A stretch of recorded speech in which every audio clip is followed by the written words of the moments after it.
Twitter કે જે હવે એક્સ તરીકે ઓળખાય છે, આપનું ટ્વિટર હેન્ડલ હેક થયું હોય તો આજે ટ્વિટર કે જે હવે એક્સ તરીકે ઓળખાય છે માત્ર ટ્વીટ કરવા માટે નહીં પરંતુ પોલિટિકલ, સોશિયલ બિઝનેસ અને પર્સનલ ઓપિનિયનનું પાવરફુલ ટૂલ બની ગયું છે. હેક થવાથી તમારી ઓળખ, તમારા મંતવ્ય, તમારી લોકપ્રિયતા બધું જ હેકર પાસે જતું રહે છે. તમારું ટ્વીટ હેક થયું છે. હવે હેકર તમારી ઓળખથી આખા દેશમાં ગેરસમજ ફેલાવી શકે છે. ટ્વિટર હવે માત્ર વોટ્સ હેપનિંગ માટે નહીં પણ હું કોણ છું તે બતાવવાનો મંચ બની ગયો છે. પણ જો તમારા એકાઉન્ટ પરથી કોઈ hacker fake statements, fake links, scam links tweet કરે તો શું તમે તૈયાર છો તમારું એકાઉન્ટને પાછું મેળવવા માટે? ટ્વિટર હેક કેવી રીતે થાય છે? Phishing emails. Your account is under verification.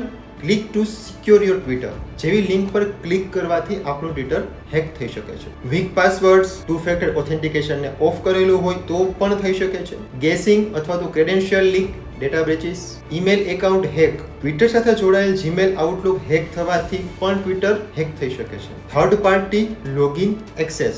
અનઓથોરાઇઝ્ડ apps or bots તમારું એક્સેસ લઈ શકે છે. Public WiFi, session hijack, session cookies ચોરી લેવાનું હેકર્સનું હથિયાર છે. હવે મિત્રો, ટ્વિટર હેક થવાની ઓળખ કેવી રીતે કરવી? ફર્સ્ટલી, આપણે આપણા ટ્વિટર ઉપર લોગિન થઈ શકતા નથી. તમારા નામે અજાણી ટ્વીટ્સ અથવા તો પોસ્ટ થાય છે. ટ્વિટરથી ન્યૂ ડિવાઇસ લોગિનના નોટિફિકેશન્સ મળવા લાગતા હોય છે. પ્રોફાઇલ ફોટો, બાયો, યુઝરનેમ બદલાઈ ગયેલું જણાય. ફોલોવર્સને સ્પેમ ડીએમ્સ કે લિંક્સ મોકલતા હોય. ઇટ મીન્સ કે તમારું ટ્વિટર એકાઉન્ટ હેક થયેલું હોઈ શકે. તો નેક્સ્ટ આપણો ક્વેશ્ચન છે, ટ્વિટર હેક થાય પછી શું કરવું? ફર્સ્ટલી, help.twitter.com/forms/account-access પર જાઓ. આઈ એમ હેવિંગ ટ્રબલ વિથ લોગિન. ત્યારબાદ એકાઉન્ટ રિકવરી રિક્વેસ્ટ કરો.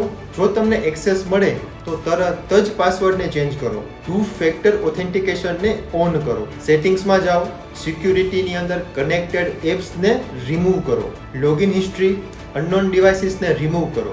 સ્ક્રીનશોટ લો. ટ્વીટ્સ, મેસેજીસ, નોટિફિકેશનના પુરાવાને એકઠા કરો. ટ્વિટરના સપોર્ટ હેન્ડલ પર આઈડેન્ટિટી વેરિફિકેશનને મોકલો. જેમ કે કોઈ ઈમેલ તમે મોકલો છો, કોઈ ફોટો આઈડી તમે મોકલો છો. સાયબર મિત્રની સાયબર સુરક્ષા ટિપ્સ. ઓલવેઝ ટુ ફેક્ટર ઓથેન્ટિકેશનને ઓન રાખો. જો તમને કોઈ સસ્પિશિયસ ઈમેલ્સ કે લિંક્સ આવે છે તો ખોલ્યા વગર જ ડિલીટ કરો. સ્ટ્રોંગ પાસવર્ડ્સ વિથ સ્પેશિયલ કેરેક્ટર્સને યુઝ કરો.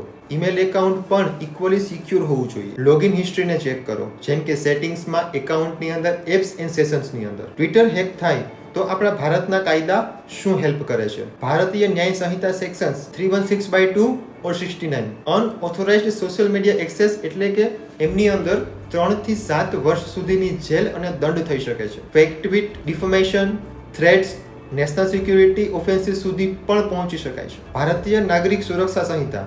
સાયબર સેલ તમારી account activity, IP logs, location trace કરી શકે છે. જ્યારે ભારતીય સાક્ષ્ય અધિનિયમની અંદર ટ્વીટ્સ, મેસેજીસ, લોગિન ટ્રાયલ્સ અને સ્ક્રીનશોટ હવે ઓફિશિયલ ઇલેક્ટ્રોનિક એવિડન્સ છે. જો તમારી સાથે સાયબર ક્રાઇમ થાય છે તો સાયબર ક્રાઇમ હેલ્પલાઇન નંબર 1930 પર ફરિયાદ કરો અથવા તો cybercrime.gov.in પર ફરિયાદ કરો.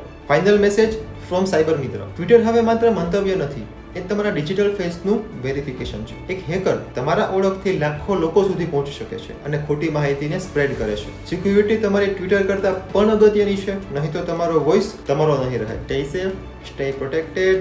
જય હિન્દ.